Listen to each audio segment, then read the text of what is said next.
Assalamualaikum warahmatullahi wabarakatuh. Selamat datang di pelajaran ekonomi paket C kelas 11 di semester ganjil. Kali ini kita akan membahas materi tentang pendapatan nasional dan kesejahteraan ekonomi, modul tema 6, unit 1, memahami konsep pendapatan nasional. Kita mulai dari produk domestik bruto atau gross domestic product adalah satu indikator penting untuk mengetahui kondisi ekonomi di suatu negara dalam suatu periode tertentu.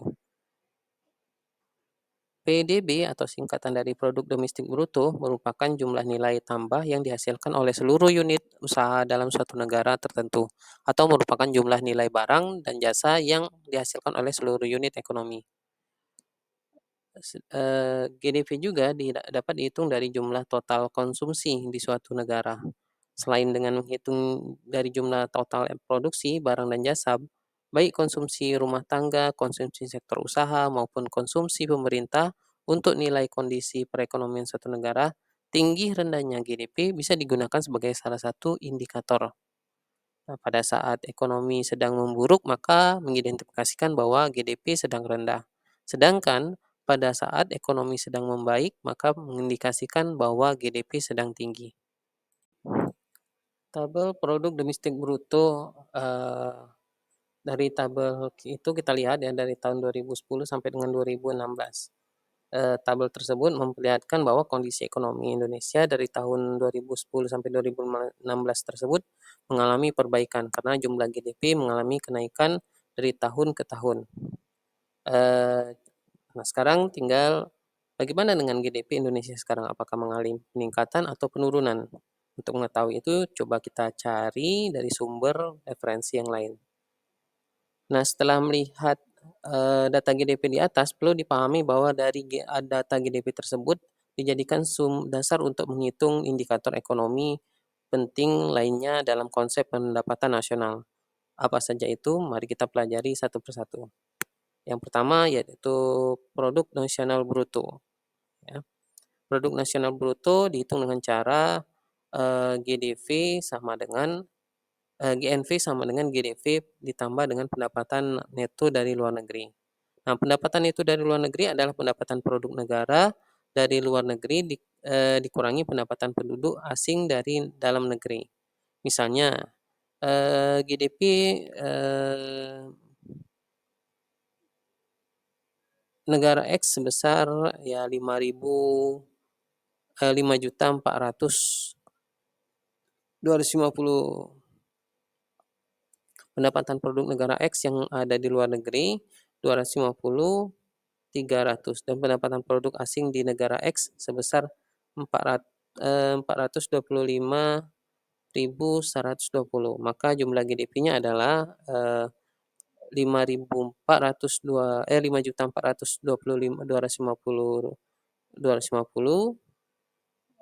ya, yang GDP tadi, GDP negara X ditambah dengan 250.300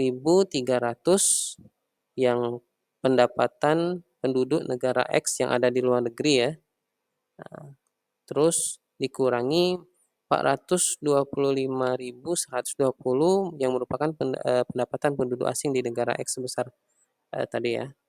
Nah, hasilnya kita dapatkan 5.225.430.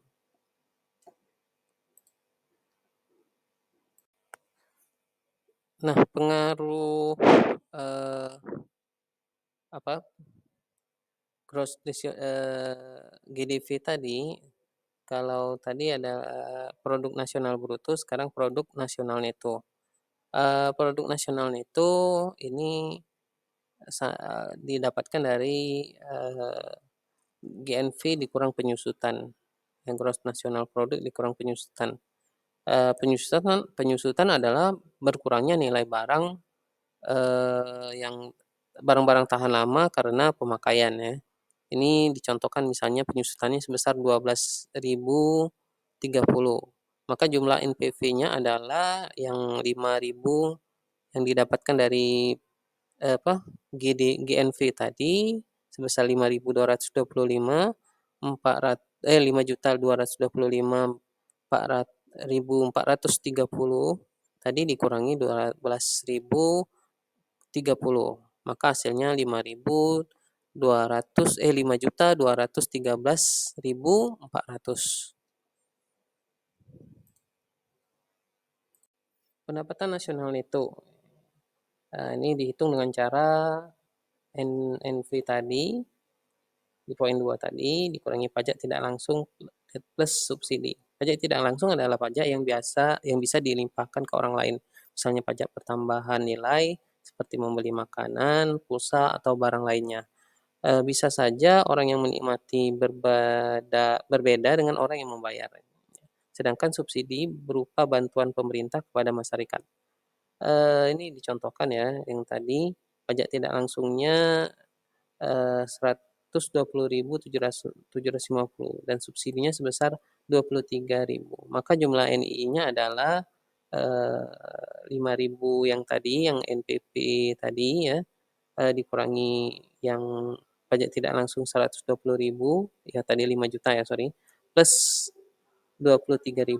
Maka dapatkan hasilnya masih 5 jutaan 115.650. 115.650. Personal income, ini didapatkan dari NII yang di poin kelima, ditambah dengan transfer payment, dikurangi iuran sosial, asuransi, laba nitahan, pajak, perseroan. Transfer payment adalah penerimaan bukan balas jasa ya, bukan balas jasa produk tahun ini, melainkan diambil dari sebagian pendapatan tahun lalu. Jaminan sosial bisa berupa jaminan kesehatan, kecelakaan kerja, hari tua, pensiun, atau kematian. Asuransi itu bisa berupa pengumpulan dana yang dipakai untuk membiayai atau memberikan ganti. Laba ditahan adalah laba yang tidak dibagikan kepada anggota atau penanaman modal, sedangkan pajak perseroan adalah pajak yang dibayar perusahaan. Nah, ini misalnya nih ada transfer payment-nya, ya iuran sosialnya, asuransinya, ya laba ditahannya, angka-angka tersebut, dan pajak perseroannya. Dari NII yang sebelumnya di poin ketiga ditambahlah poin transfer payment tadi yang sebesar 34.650, lalu dikurangi iuran asuransi, laba ditahan, pajak perseorangan. Hasilnya didapatkan 4.987.970. Oke, itulah tadi materi kita tentang memahami konsep pendapatan nasional ya, di mana pendapatan nasional itu dipengaruhi beberapa hal, yang awalnya itu pendapatan nasional produk ya, yang pendapatan itu dari luar negeri ya, ada juga pendapatan yang kedua yaitu produk nasional neto ya, itu dihitung dengan hasil GNP tadi dikurang penyusutan ya. Terus ada poin ketiga pendapatan nasional neto, kalau produk nasional dengan pendapatan nasional nanti jangan sampai keliru ya, karena ada poin 2 dan poin 3 itu hampir mirip-mirip produk dan pendapatan. Terus ada poin keempat pendapatan atau personal income ya, pendapatan perorangan, nah diistilahkan dalam bahasa Indonesianya. Dan terakhir yaitu pendapatan disposable income ya. Semuanya terurut dan itulah yang menjadi poin dalam pendapatan konsep pendapatan nasional. Itu saja saya sampaikan. Thank you ya for watch this channel ya. Semoga mendapatkan pembelajaran ya, something new about some on all your classmates ya. It's going to be a great years dalam pembelajaran kita. Assalamualaikum warahmatullahi wabarakatuh.